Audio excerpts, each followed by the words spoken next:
bonsoir, députée de la Gironde, vice-présidente du Rassemblement national.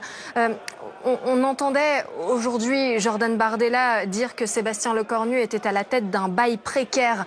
Est-ce qu'avec cette dégradation de la note, il n'est pas temps d'apporter plus de solidité et de stabilité à ce prochain gouvernement ? Mais vous savez, l'instabilité a été organisée par la décision d'Emmanuel Macron de faire alliance avec le nouveau Front populaire l'année dernière au moment des élections législatives. Parce que c'est précisément en raison de ces alliances de la honte, de ces barrages anti-républicains qu'il y a eu quelque part nos institutions qui ont été entravées et qui ont conduit au blocage politique que nous connaissons aujourd'hui. Si notre note vient d'être dégradée, c'est aussi parce que nos politiques ont menti. Bruno Le Maire, quand il était ministre de l'économie, n'a cessé de sous-estimer le déficit et de surestimer la croissance. Et donc forcément, à un moment donné, face au mur de la réalité, les résultats apparaissent et les agences se rendent compte, eh bien, d'ailleurs tout comme les gens en fait, les agences et les gens se rendent compte qu'ils ont été trompés. Ils ont été trompés par ceux qui nous dirigent depuis des années.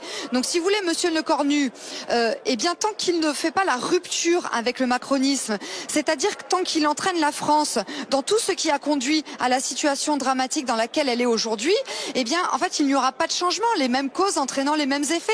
C'est la raison pour laquelle nous demandons à Monsieur Lecornu de faire preuve de responsabilité, d'écouter les demandes du Rassemblement national, d'écouter nos solutions qui n'ont jamais été essayées. Je pense à la réduction de l'immigration, je pense à la baisse de la contribution française au budget de l'Union européenne, que l'on s'attaque aussi au mammouth qu'est l'État, c'est-à-dire toutes ces agences dont on ignore parfois leur utilité.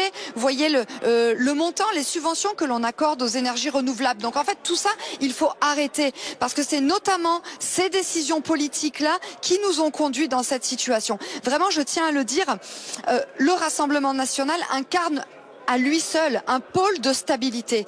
Et c'est la raison pour laquelle, avec Marine Le Pen, nous disons qu'il n'y a que deux solutions pour sortir le pays du blocage. C'est la démission d'Emmanuel Macron ou la dissolution de l'Assemblée nationale. Pourquoi ? De manière à redonner à la France un gouvernement capable de donner à notre pays un cap politique, un cap économique et nous sortir du désordre, que ce soit migratoire, sécuritaire, budgétaire et économique. Je voudrais juste rebondir sur ce que j'ai entendu sur le plateau. C'est que Monsieur Lecornu aurait hérité de cette situation. Pardon, Monsieur Lecornu est ministre d'Emmanuel Macron depuis plusieurs années. C'est même un très proche d'Emmanuel Macron. Donc en fait, c'est une situation dont il, enfin si vous voulez, il n'hérite pas. Cette situation ne tombe pas du ciel sur ses épaules. Monsieur Lecornu est un architecte de la situation catastrophique dans laquelle se trouve notre pays. C'est pour ça qu'avec Marine Le Pen et Jordan Bardella, nous appelons à la rupture. Et si Monsieur Lecornu ne souhaite pas opérer une rupture avec le macronisme, qui est une chose particulièrement demandée par les Français, il suffit de regarder la cote de popularité particulièrement basse d'Emmanuel Macron, eh bien nous n'aurons pas d'autre choix que de le censurer. Parce qu'en fait, pendant que Monsieur Lecornu essaye de gagner du temps, comme un petit peu à essayer de nous faire Monsieur Bayrou, eh bien c'est la France qui perd, c'est la France qui s'enfonce dans le déficit, ce sont les entreprises qui continuent de couler et ce sont les Français qui perdent confiance dans le gouvernement et dans l'avenir. Vous voyez ce que je veux dire? Donc c'est pour ça que Monsieur Lecornu n'a plus le temps. Voilà. Et puis surtout, les Français en ont marre d'être pris pour des imbéciles. Moi, c'est ce que j'entends. Vous voyez, je suis élue en Gironde. Eh bien, les Français en ont marre de ce matraquage fiscal et de cette purge sociale.